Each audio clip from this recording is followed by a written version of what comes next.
alors mbokk yi de retour sur le plateau ñu daal di ñëw ci deuxième partie bi. de retour alors ñu dellusiwaat ci deuxième partie bi comme ni ñu ko waxee léegi 9h32 El Mathieu lu ñu àndal ci revue des titres bi. voilà revue des titres bi ñu jagleel tey talaata nekk fanweeri fan ci weeru décembre 2025 di leen wax ne bonne chance si ñu gaynde yi nga xamante tey parce que ne tey football ak Bénin mu nekk sa ñettilu match yi ndaxte loolu am na solo lool ñu koy fàttaliku mbokk yi dañuy ñëw ci direct news yéeni kay rapport de l'ITIE argent du pétrole introuvable gëm sa bopp dépose une plainte contre Ousmane Sonko mu ngi noonu gëm sa bopp moom lañu doon waxtaanee gëm sa bopp nee na daal déposé na plainte di xamal national international tey ci talaata ji di tolloog fanweeri fan tey jii nii à part de 11h ñu ngi ci mbokki waxtu waa ngi dem 9h33 moo jot sur la base des constats graves précis officiellement validés continue na ci rapport bi mu ne rapport ITIE bi 2024 bi li mu génn ci ay manquements loolu moo waral mu dal di porte plainte contre Ousmane Sonko contre monsieur Birame Souleye Diop contre monsieur Talla Gueye directeur général de Petrosen yépp nag ndax rapport bi moom moo ko waral Bougane mooy wax gëm sa bopp mooy wax mu ne selon gëm sa bopp il ne s'agit du procès politique du acharnement ci personnel Ousmane Sonko lii exercice boo xamante ni dafa am jaadu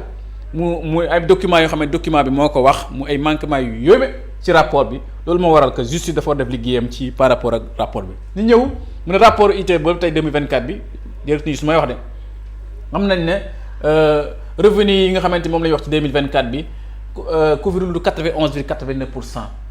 les sans suite un écart am na écart bu xamante ni mën nañ koo reconstituer 2,48 milliards de francs CFA loolu nag mu ngi ci page 24-25 le champ pétrole de Sangomar incarne l'un des manquements les plus graves révélés par le rapport donc mu ne champ Sangomar le champ pétrole de Sangomar bi moom it am na ci ay manquements yu yéeme rapport bi wax na ko rapport ITIE bi 2024 bi confirmé na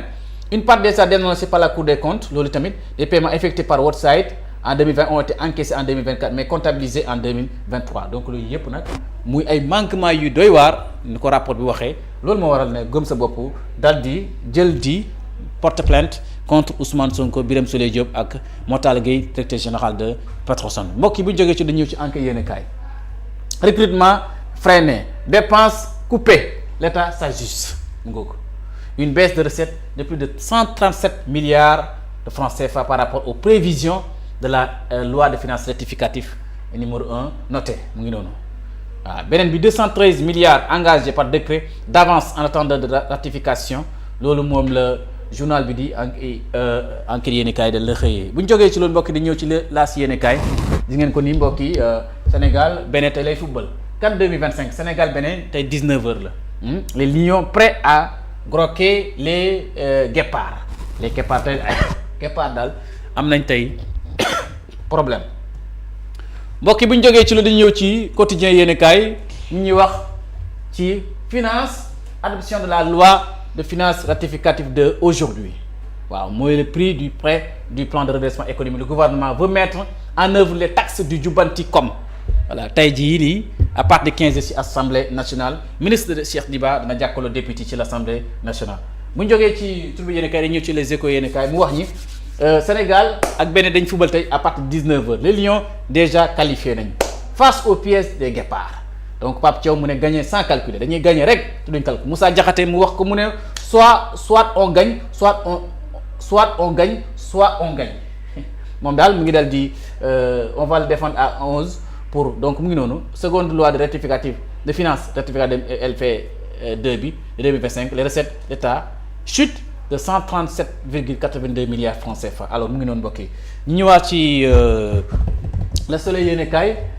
immersion dans les centres pour mineurs de Thiaroye Guédiawaye et Liberté 6 derrière les murs la Renaissance formée pour sauver quand l'État redonne une chance à ses enfants la rupture a réussi des destins construits pour la formation Khadijatou Maïga de pensionnaire à chef d'entreprise moom le journal bi de Le Soleil yéenekaay dal di xëyee ñëw ci l'évidence yéenekaay soulignant plusieurs irrégularités dans le rapport de ITIE de 2024 bi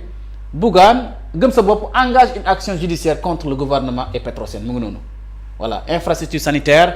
Mbao se dote d'un poste de santé moderne foofu mbaaw la xewee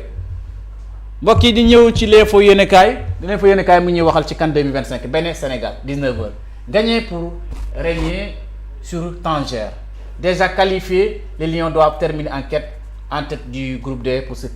simplifier la suite du parcours mu ngi noonu tey Sénégal dana jënoog tey Bénin journaux yu bëri tey moom lañu indi tey nag Sénégal yëpp ngi toog di préparer match bi moom duñ ko nettali kenn ku nekk fu nga toog nga dal di ko seetaan ñu ñëwaat ci ba tey l'Observateur yéenekaay moom la xëyee Sénégal Bénin 19h match 11 pression mu ngi noonu les points sur les adversaires possibles en huitième de finale mu ngi noonu des cadres décevants des jeunes plébiscites un système décrit par Thiaw est déjà acculé et 11 déjà le départ sera fortement scruté donc mu ngi noonu gars yaa ngi ci waxtaan fii ci dernier réglage yi parce que yéen a waa Bénin waay tey jii nii ci talaata bi alors mbokk bu ñu jógee ci lu di ñëw ci le point actu yéenekaay mu ñëwal ni ci bilan économique bilan judiciaire et bilan politique wu 2025 bi l'année 2025 l'année de tous les feuilletons un serment de maire nommé dette cachée bi de sonal ñu lool ci 2025 bi ci économie beneen bi caution contrôle judiciaire bracelet électronique extradition la fortune diverse des clients de la reddition des comptes loolu justice la ci bilan judiciaire du duo au duel Diomaye Sonko voilà Sonko mooy Diomaye mujjee ci nag dëgg yàlla coalition Diomaye président ñëw na def lu mel noonu foofu la duo bi commencé neexoon lool mujjee ci lii donc journal bi ñëw na ci bilan point actu bi ci bilan économique judiciaire et politique Pape Alé Niang crise sociale à la RTS syndicat yi mer nañ bi futt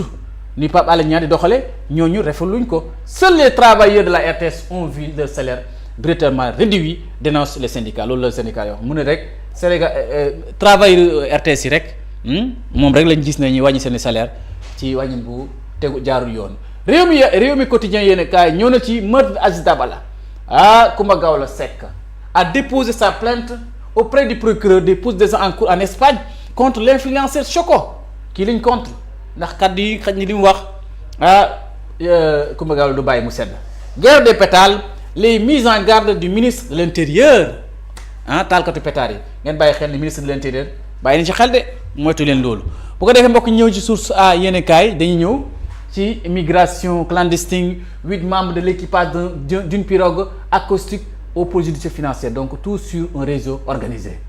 mu ngi noonu 8 membres de présumés de l'équipe ont été déférés devant le procureur de la République financier donc mu ngi noonu ñii nga xamante ni ay 200 000 400 000 yooyu tamit lu ko fi jar les Lions face au Guépard aujourd'hui à 16h ay 16h la ñu wax les Lions face au Guépard à 16h être tueur ou tué donc mu ngi noonu mbokk bu ñu jógee ci loolu dañuy ñëw ci Sud Quotidien yéen kaay Sénégal 2025 rétrospective 25 ans de continuité rupture profond mu ngi noonu nga gis Macky Sall Abdoulaye Wade Macky Sall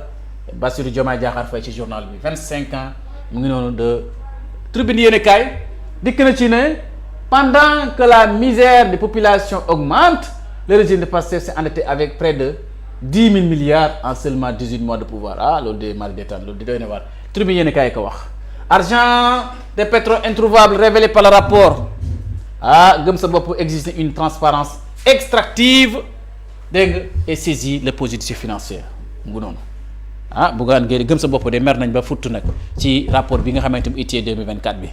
ay manquements yi tax di ci manque moo waral ñu dem jël dégg nga ne dañuy porte plainte Ousmane Sonko Birame Souleye Diop ak Mortala Gueye bi nekk DG bu Petrosen Vox Populi muy wax ci électricité la ñëw ci dernière journée de groupe de la CAN Maroc 2025 dégg nga non l'électricité la CRRC acte de la baisse de 10% des tarifs à partir du 1er janvier 2026 bon na jàpp ne courant bi dana wàññeeku le 1er janvier 2026 lii la CRC dal di xamle donc dernière séance dernière journée de groupe de la CAN Maroc 2025 les Lions face à leur destin contre les Guépards tey jii la ñi ñëw mbokk yi passation de service à l'OFNAC Serigne Bassirou Gueye joxe ne léegi Moustapha Ka nouveau président de l'OFNAC veut instaurer une tolérance zéro mu ngi noonu moo ko wax Moustapha Ka ko wax ki remplacé Serigne Bassirou Gueye nee na bëgg na une tolérance zéro loolu nag ci contrôle bi la alors bokk ñëpp ci Walf Quotidien yéen kaay révision du procès de Sonko moom la xëyee les nodus d'un choix risqué waaw ndaxte escrivature bi amul risque yu yëpp nag loolu ci ñaari parti risque ci Mame Mbaye Niang risque ci Ousmane Sonko mbokk yi retard de paiement l'entrée de chargement des grains d'arachide la colère monte chez les opérateurs privés stockeurs waaw loolu de yàgg na fi ci même réew yor yéene kaay moom la ñuy daanalee ñëw ci nag entretien exclusif bi ñu xamante ni defal nañ ko Fès muy ki jiite Fès le new deal de Khoureychi Thiam pour la diaspora mu ngi noonu entretien baa ngi ci biir journal yu ngi bokk ngeen gis ko longtemps limité à l'aide sociale le Fès transforme en banque de projets productifs fin de gratuité avec le plan Lepto Fayoto digitalisation totale et